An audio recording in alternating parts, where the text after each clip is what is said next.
Hello, everyone. It's your regular old Malden boy here, and I am going to talk about some things today. Another history and political video. So if that's your type of thing, stick around, and if not, you know, hey, have a nice day. Um, Now, I've mentioned this before in a tweet, right? Um, when I look at history, I think of all of the human suffering, the incalculable levels of human suffering that have gone into creating the modern world, right? Like our physical experience now, how much human pain and how many horrible things have gone into creating the world that we have today, for good or ill, right? And this going back all the way to the first caveman, like trying a mushroom and the mushroom kills him, so people know from then on, hey, don't eat those fucking mushrooms. To, World War II, how many Jewish people had to die in the Holocaust.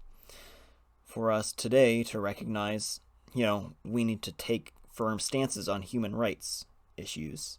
And of course, we don't do that nearly as much as we should. People are still being genocided today.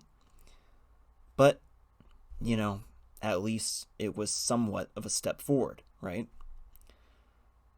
And, even more recently to our really, current understanding, how many black men in America, or how many black women also, have to be killed by the police until we realize, people should have, like, de facto equal rights, right? Obviously, the criminal justice system is horribly skewed against black people, right? Black men receiving higher sentences for the same crime as white men, with all else being equal, same number of prior offenses, same type of offense, same, what have you, right? So, I look at all of these things, all of these ingredients, historical or current, that go into making our modern experience, right? Because we are living in history, right? History didn't stop, a year ago. History didn't stop after, World War II or what, history is, we're living in it right now. And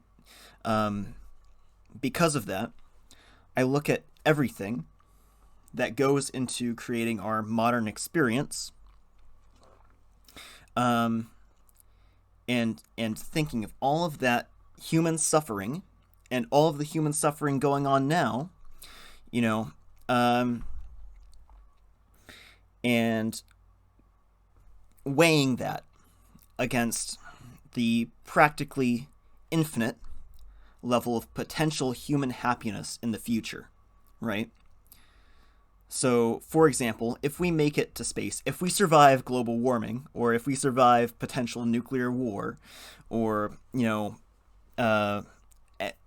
any number of calamities that could wipe out human civilization, if I weigh those two and look at it, and we see that, human happiness is a possibility, if we make it to outer space, infinite human happiness is a possibility, right? Because then there's no ceiling to the number of individual human experiences that can happen, right?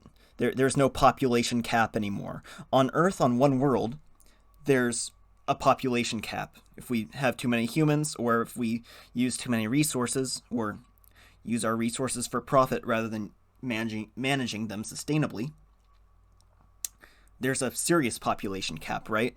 If we go up too far, then we all just die. If we manage everything properly, make it to outer space, then again, the level of human happiness on a macro level is then infinite. It goes into the end of the until we get wiped out by alien civilizations or something, or until the heat death of the universe. Um, Human happiness and the potential number of individual human consciousnesses having a happy human life, it's infinite.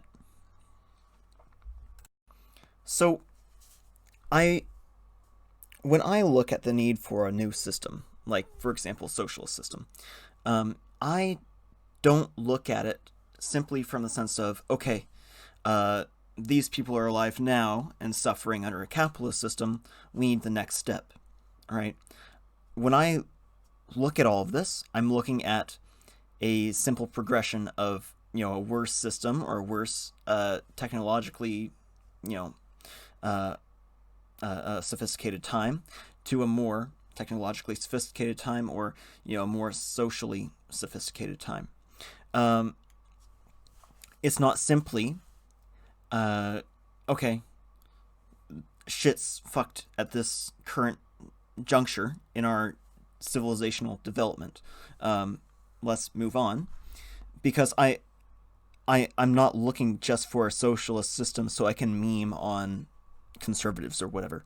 I obviously, like, the principle is we need to move to a better, a better world where human well-being is more equal, and everyone is happy, right? So to that end, I don't think like necessarily that socialism, as it will inevitably come about, its first iteration won't be the end all be all, right?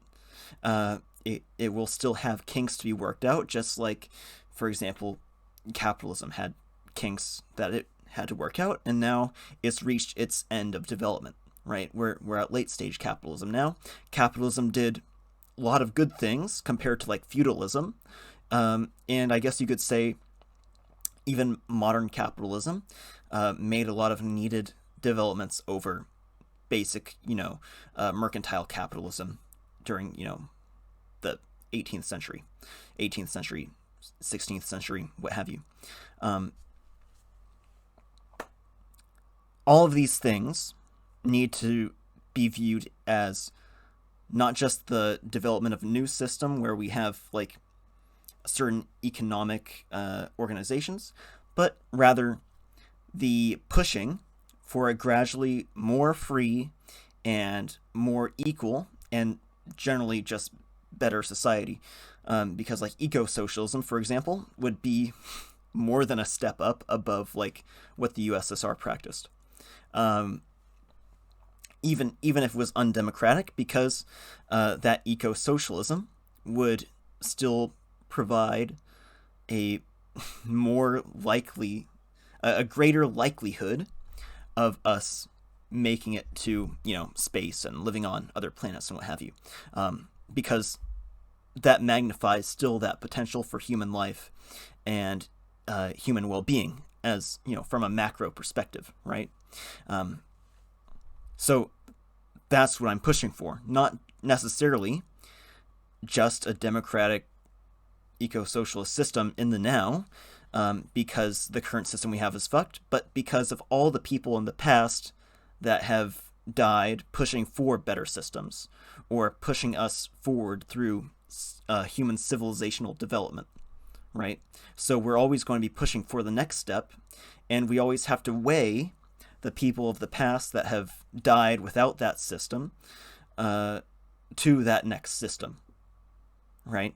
It's not just about, okay, these are all the people that capitalism killed specifically, or these are how many people die per year because of a lack of basic, needs, right? All of those things are absolutely fucking terrible, and the reasons why the system is bad as it stands. But we also need to look at the potential of that, unlimited human potential, or potential for unlimited human happiness in the future. We need to weigh that against all of the people that have died for civilization to progress to that point, right? That's the cost, and then there's the outcome. And of course, that outcome, because it's practically infinite, is always going to be a justifier for why that system needs to come about, right? Because if we stay in capitalism, then we all just die of global warming. That's the alternative. So basically, all the dreams of all the people that have ever lived, that their, whatever their progeny or whatever live on, or, that we eventually have some sort of great time where everyone lives in peace and whatever. Those dreams all die if we don't make it to socialism, and then from there on, to the next step of socialism. Yeah, those dreams are all for nothing, and those people all die with those dreams never being achieved. But we could always make it if we, have a revolution. Yeah.